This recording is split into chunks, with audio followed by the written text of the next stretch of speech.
ओम नमः शिवाय। श्री शिवाय नमस्तुभ्यम। श्री आदिशक्ति पार्वती माताए नमः। श्री विघ्नेश्वराय नमः। श्री लक्ष्मी नारायणे नमः। श्री सरस्वती ब्रह्माय नमः।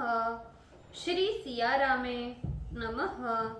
श्री रामदास हनुमाने नमः। श्री राधेश्यामे नमः। हे शिवजी, તમારી કૃપાથી હું આ શિવ પુરાણ વાંચી રહી છું અને મારી મમ્મી, બેન અને તમામ શ્રોતા શિવ પુરાણ સાંભળી રહ્યા છે. અમે બધા શિવ પુરાણનું જ્ઞાન પ્રાપ્ત કરી શકીએ એટલી શક્તિ પ્રદાન કરજો અને શિવ પુરાણનું તેજ સહી શકીએ એટલી ક્ષમતા પ્રદાન કરજો. હે વિઘ્નેશ્વર ગણપતિ બાપા, તમે શિવ પુરાણના વંચનમાં આવતા તમામ વિઘ્ન હરજો. हे कृष्ण मनोहारिणी राधा जी, हे श्याम सुंदर, हे सिया राम जी, हे रामदास हनुमान जी, તમે શિવ પુરાણ સાંભળવા જરૂર પધારજો અને મારા હૃદયમાં સ્થાન ગ્રહણ કરજો. ઓમ નમઃ શિવાય. શ્રી શિવાય નમસ્તુભ્યમ. छठी संहिता एकादशो अध्याय, पेज नंबर 1581। मुनियों का वामदेव कथित ओमकार विषयक प्रश्न और स्कंद स्तोत्र। ऋषियों ने कहा, हे महाभाग सुत जी, तुम हम लोगों के श्रेष्ठ गुरु हो। यदि तुम्हारी दया है तो हम लोग पूछते हैं। गुरु लोग श्रद्धालु शिष्यों पर दया करते हैं, इसलिए आपने हम लोगों को अपना दर्शन दिया। पहले आपने विरजा होम के उपदेश काल में वामदेव का मत सूचित किया था। हम लोगों ने विस्तार पूर्वक उसे नहीं सुना। वही वामदेव का मत परम श्रद्धा और आदर से हम लोग सुनना चाहते हैं। अतः हे कृपा सागर, प्रेम से आप उसे कहिए। ऋषियों की बात सुनकर सुत जी हर्ष से रोमांचित हो उठे। उन्होंने गुरुओं के परम गुरु श्री महादेव जी एवं त्रिलोक जननी अम्बा भगवती पार्वती को नमस्कार कर मुनियों को आह्लादित करते हुए गंभीर वाणी में कहा, हे महर्षियों, आप लोगों का कल्याण हो। आप सर्वदा सुखी रहे। शिव भक्त एवं दृढ़ चित्त हो शिव भक्ति का प्रचार करते रहे। ये परम अद्भुत बात है। इसे मैंने अपने गुरु से सुना था, किंतु इस गुप्त रहस्य को प्रकट करने के भय से आज तक किसी से नहीं कहा। अतः आप लोग शिव भक्त एवं दृढ़ व्रत होने से महान भाग्यशाली है। इस कारण आप लोगों से कहता हूं, मन लगाकर सुनिए। पूर्व काल में रथंतर कल्प में महामुनि वामदेव जी गर्भ से उत्पन्न होते ही सभी शिव ज्ञान वेत्ताओं के सर्वश्रेष्ठ गुरु हुए। वे वेद, मंत्र एवं पुराण आदि सभी शास्त्रों के तत्ववेत्ता, देव, असुर, मनुष्य तथा सभी जीवों के जन्म एवं कर्म के ज्ञाता थे। वे सारे शरीर में भस्म का लेप करने के कारण स्वच्छ और जटा मंडल से मंडित थे। वे निराश्रय, निस्पृह, निद्वंद, अहंकारहीन, दिगंबर, महाज्ञानी, दूसरे शिव के समान थे और अपने समान मुनिंद्र शिष्यों से सर्वदा घिरे हुए रहते थे। पर ब्रह्म में निरंतर लीन वे महर्षि अपने चरण से पृथ्वी को पवित्र करते हुए सर्वत्र विचरते रहते थे। इस प्रकार घूमते हुए वे एक समय मेरु के दक्षिण में स्थित कुमार शिखर पर गए, जहां भगवान सदाशिव के पुत्र स्कंद यानी कि कार्तिकेय विराजते हैं। वे ज्ञान रूपी शक्ति को धारण करने वाले महावीर सभी असुरों के विनाशक है और अपनी पत्नी गजावल्ली के साथ सभी देवताओं से नमस्कृत है।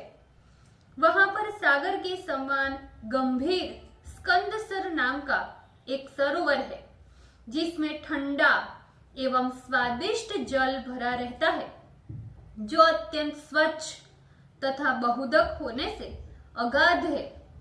वो सरोवर स्कंद के अत्यंत सन्निग्ध तथा संपूर्ण आश्चर्यकारी गुणों से युक्त है। महामुनि वामदेव ने अपने शिष्यों के साथ स्नान कर कुमार शिखर पर प्रतिष्ठित मुनि वृंद निषेवित उदीयमान सूर्य के समान तेजस्वी मयूर पर अधिष्ठित चतुर्भुज महामनोहर मुकुट विभूषित रत्नभूत दो शक्तियों के उपासित शक्ति तथा कुक्कुट धारण करने वाले वर तथा अभय धारण करने वाले स्कंद को देखकर परम भक्ति से उनका पूजन कर स्तुति करने लगे। वामदेव बोले, प्रणव के अर्थ स्वरूप प्रणवार्थ के प्रतिपादक प्रणवाक्षर रूप बीज एवं प्रणव स्वरूप आपको नमस्कार है। उपनिषत्व स्वरूप उपनिषदर्थ के प्रतिपादक वेदांतर्थ वेत्ता सर्वत्र व्यापक आपको नमस्कार है। सभी प्राणियों के अंतःकरण में स्थित यो वेद निहितम गुहायाम परमे व्योमिन इति श्रुते गुह्य एवं अगुह्य स्वरूप गुह्यगम वेत्ता आप कार्तिकेय को नमस्कार है, जो सूक्ष्म से सूक्ष्म महान से महत्तम परावरज्ञ एवं परात्मा स्वरूप ऐसे आपको नमस्कार है। स्कंद को नमस्कार है, स्कंद स्वरूप को नमस्कार है। आदित्य के समान रक्तवर्ण तथा मंदार माला एवं तेजस्वी मुकुट धारण करने वाले आपको नमस्कार है। शिव के शिष्य तथा पुत्र शिव को भी शिवत्व प्रदान करने वाले शिव प्रिय एवं शिव शिवा के आनंद विधि आपको नमस्कार है। गंगा पुत्र आपको नमस्कार है। परम बुद्धिमान आप कार्तिकेय को नमस्कार है। महान उमा पुत्र एवं शरपथ के वन में पड़े रहने वाले आपको नमस्कार है। ऐश्वर्य आदि षड विनाशी शरीर को धारण करने वाले 6 प्रकार के अर्थों का प्रतिपादन करने वाले शरद्वा से अतीत रूप षण्मुख आपको नमस्कार है। बड़े बड़े 12 नेत्रों वाले 12 भुजा वाले 12 आयुध धारण करने वाले एवं 12 आत्मा आपको नमस्कार है। चतुर्भुज शांत शक्ति कुक्कुट धारण करने वाले वर एवं अभय हस्त असुर विदारक आपको नमस्कार है। गजावल्ली के स्तन पर लिप्त कुमकुम से अंकित वक्षः स्थल वाले गजानन को आनंद देने वाले और अपनी महिमा से स्वयं आनंदित रहने वाले आपको नमस्कार है, जिनकी गाथा ब्रह्मादि देवता ऋषि एवं किन्नर गण गान करते हैं और जिनकी कीर्ति पवित्र चरित्र वाले महात्माओं से गान की जा रही है और जिनका पद पंकज देवताओं के मस्तक पर स्थित किरीट भूषण एवं माला से पूजित हो रहा है, ऐसे आपको नमस्कार है। वामदेव के द्वारा कहे गए इस दिव्य स्कंद स्तोत्र को जो पढ़ते हैं एवं सुनते हैं वे उत्तम गति को प्राप्त करते हैं। ये स्तोत्र बुद्धि को महान बनाता है, शिव में भक्ति बढ़ाता है, आयु आरोग्य धन प्रदान करता है तथा सारी कामनाओं को पूर्ण करने वाला है। महर्षि वामदेव ने इस प्रकार देवताओं के सेनापति कार्तिकेय की स्तुति एवं 3 प्रदक्षिणा कर पृथ्वी में गिरकर 3 बार दंडवत प्रणाम किया। तदंतर पुनः साष्टांग प्रदक्षिणा तथा नमस्कार कर वे बड़े विनय से स्कंद के समीप स्थित हो गए। परमार्थ से पूर्ण वामदेव के द्वारा किए गए स्तोत्र को सुन महेश्वर पुत्र प्रभु स्कंद अत्यंत प्रसन्न हुए। स्कंद बोलने लगे, हे वामदेव, मैं तुम्हारी पूजा से प्रसन्न हूँ। तुमने भक्ति पूर्वक मेरी स्तुति की है, इसलिए बताओ मैं तुम्हारा क्या प्रिय करूं। हे महामुनि, तुम योगियों में श्रेष्ठ, परिपूर्ण काम और निःस्पृह हो। इस लोक में तुम्हारे जैसे लोगों के लिए कुछ भी प्रार्थनीय नहीं है, किंतु तब भी आप सरीखे साधु लोक तथा धर्म रक्षा के निमित्त पृथ्वी पर विचरते रहते हैं। हे ब्राह्मण, जो तुम सुनना चाहते हो उसे कहो, मैं लोक अनुग्रह की कामना से अवश्य कहूंगा। स्कंद के ऐसे वचन सुनकर महामुनि वामदेव जी प्रेम से गदगद हो मेघ के समान गंभीर वाणी में बोलने लगे, हे भगवान, आप तो परमेश्वर हो, परापर विभूति को देने वाले हो, सर्वज्ञ, सर्वकर्ता एवं सर्वशक्तिधारी प्रभु हो। हम लोग तो जीव है, आप परमेश्वर के सन्निधान में कुछ भी कहने में असमर्थ है। ये तो आपका अनुग्रह है जो आप इस प्रकार मुझसे कह रहे हैं। हे महाप्राज्ञ, मैं कृतार्थ हो गया, फिर भी आपके लव मात्र ज्ञान से प्रेरित हुए कुछ प्रश्न पूछ रहा हूँ। मेरा ये अविनय आप क्षमा करें। प्रणव पर है और साक्षात परमेश्वर का वाचक है। जीवों का पाशद छेदन करने वाले साक्षात पशुपति देव इसके वाच्य है।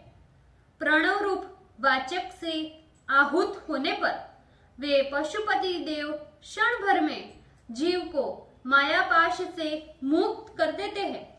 इसलिए शिव के प्रति प्रणव की वाचकता सिद्ध होती है। सनातन श्रुति भी कहती है, ओम मितिदम सर्वम, ओम मिति ब्रह्म। यह सब कुछ ओंकार है और ओंकार ही ब्रह्म है। हे देव सेनापते, हे देवपते, आपको नमस्कार है। यतियों के पति आप परिपूर्ण को नमस्कार है। इस प्रकार इस अवस्था में इस जगत में शिव को छोड़कर अन्य किसी दूसरे की सत्ता नहीं है। महेश्वर शिव ही सर्व स्वरूप धारण करते हैं। वो ही व्यापक और सबके स्वामी है। समष्टि व्यष्टि भाव से ये सब प्रणवार्थ ही है, ऐसा मैंने सुना है। हे महासेन, आपके समान और कोई भी गुरु मुझे नहीं प्राप्त हुआ, इसलिए मैंने आपसे पूछा। मेरे ऊपर कृपा कर प्रणव का अर्थ उपदेश की विधि से अथवा सदाचार की परंपरा से मुझे सुनाइए। आप सभी जंतुओं के स्वामी एवं मायापाश से छुड़ाने वाले गुरु हैं। अतः हे गुरु, आप कृपा कर मुझे वो अर्थ सुनाइए। जब मुनि ने स्कंद स्वामी से इस प्रकार पूछा तो उन्होंने 38 कला से युक्त प्रणव शरीर वाले पार्वती सहित शिव को प्रणाम कर मुनि से वेद गुह्य ज्ञान कहना प्रारंभ किया। ओम नमः शिवाय। श्री शिवाय नमस्तुभ्यम। भूलचूक माफ करजो शिवजी, कृपा रखजो। આજના શિવપુરાણના વંચનનું પુણ્ય મને પ્રદાન કરજો શિવજી। ઓમ નમઃ શિવાય। શ્રી શિવાય નમસ્તુભ્યમ।